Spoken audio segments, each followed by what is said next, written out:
नमस्कार प्यारे छात्रों, आप हैं Rajkumar Patel sir YouTube channel पर। हम पढ़ रहे हैं एट ग्रेड अभ्यास पुस्तिका। आज हम पढ़ेंगे कक्षा 8वीं की संस्कृत पुस्तक। और यह जो पुस्तक आप देख रहे हैं नई वाली वर्ष 2024-25 की यह नई पुस्तक है। इसमें आज हम नवमा पाठ बसंत उत्सव इस पाठ के प्रश्नोत्तरों को पूरा करेंगे। तो आइए शुरुआत करते हैं। सबसे पहले बहुविकल्पीय प्रश्न है। प्रश्न पहला है, बसंत उत्सव अस्मिन् पदे संधि अस्ति। तो इसमें गुण स्वर संधि का प्रयोग हुआ है बसंत उत्सव में। दूसरा प्रश्न है, भारते बसंत वेलायाम पूजनम भवति। भारत में बसंत वेला के समय पूजन होता है। तो इसमें आ नंबर का विकल्प सही है, सरस्वत्या यानी माँ सरस्वती का। प्रश्न तीसरा है, एक वर्षे मासा भवन्ति। एक वर्ष में महीने होते हैं। इसमें दा नंबर का विकल्प सही है, द्वादश यानी 12। चौथा प्रश्न है, ऋतुराजः इति नामना प्रसिद्धः अस्ति। ऋतुराज के नाम से कौन प्रसिद्ध है। तो इसका आ नंबर का विकल्प सही है, बसंतः। पांचवा प्रश्न है, वेद अध्ययनम इति पदे समास सह भवति। तो इसमें तत्पुरुष समास है, सा नंबर का विकल्प इसका सही है। आगे रिक्त स्थानानि पूरयत। छठवां प्रश्न है, बसंत ऋतु खालिस्तान मासे भवति। इसमें मरेंगे हम माघ मासे। हिंदी महीना जो होता है माघ, उसमें बसंत ऋतु होती है। सरस्वत्याः देव्याः अपर नाम, यहाँ अवर नहीं है, अपर नाम लिखेंगे हम। यहाँ ये गलत छपा है पुस्तक में। अपर नाम खालिस्तान वर्तते। तो सरस्वती देवी का दूसरा नाम क्या है, शारदाम। तो यहाँ हम लिखेंगे शारदाम। आगे देखें, प्रश्न 8वां है, वैदिक कालात सरस्वत्याः उपासना खालिस्तान तिथौ भवति।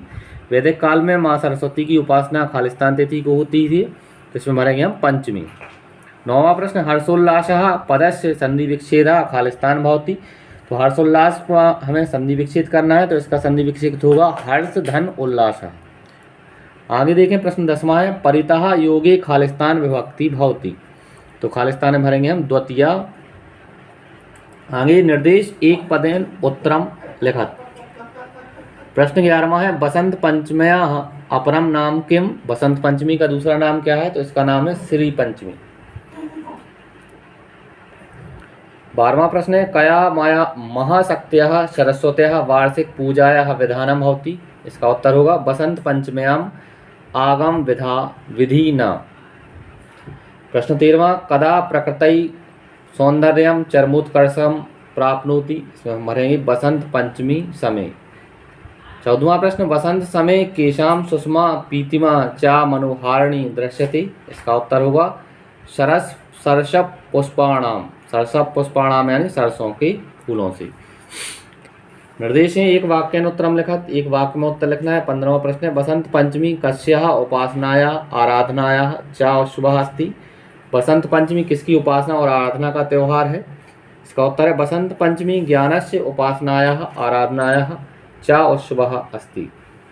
16वां प्रश्न, शिल्पिनः कुत्र स्वयंत्राणां पूजनं कुर्वन्ति। इसका उत्तर है शिल्पिनः दक्षिण भारते स्वयंत्राणां पूजनं कुर्वन्ति। 17वां प्रश्न है, सरस्वती पूजनस्य वेद अध्ययन सत्रम कदा भवति। सरस्वती पूजन का और वेद अध्ययन का समय क्या है। तो इसका उत्तर है सरस्वती पूजनस्य वेद अध्ययन सत्रम श्रावणी पूर्णिमातः आरभ्य बसंत पंचमी यावत् भवति।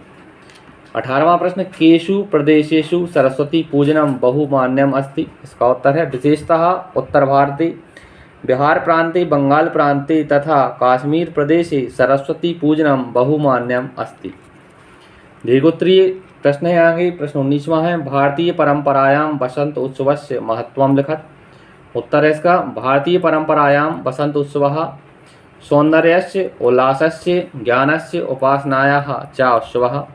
एषा भारतीयानाम् उत्सवप्रियतायाः शास्त्रीयं सामाजिकं तथा वैज्ञानिकं चिंतनम अपि द्योतयति। 20वां और अंतिम प्रश्न है, पाठात 10 अव्ययानि चित्वा लिखत। पाठ में आए हुए 10 अव्यय शब्दों को हमें चुनकर लिखना है, जैसे यथा च कदा। इसी प्रकार से आप देखें, यथा च कदा यह 3 उदाहरण के हैं। आगे हैं अपि, सर्वत्र, परितः, अधुना, एव, तथा, तत्र, तथापि और सहसा। इस प्रकार से प्यारे छात्रों, इस वीडियो के माध्यम से हमने नववां पाठ के प्रश्नोत्तरों को पूरा किया। आगे के पाठ की वीडियो के लिए आप हमारे चैनल को सब्सक्राइब करें, अपने दोस्तों के साथ शेयर करें। धन्यवाद। जय हिंद, वंदे मातरम।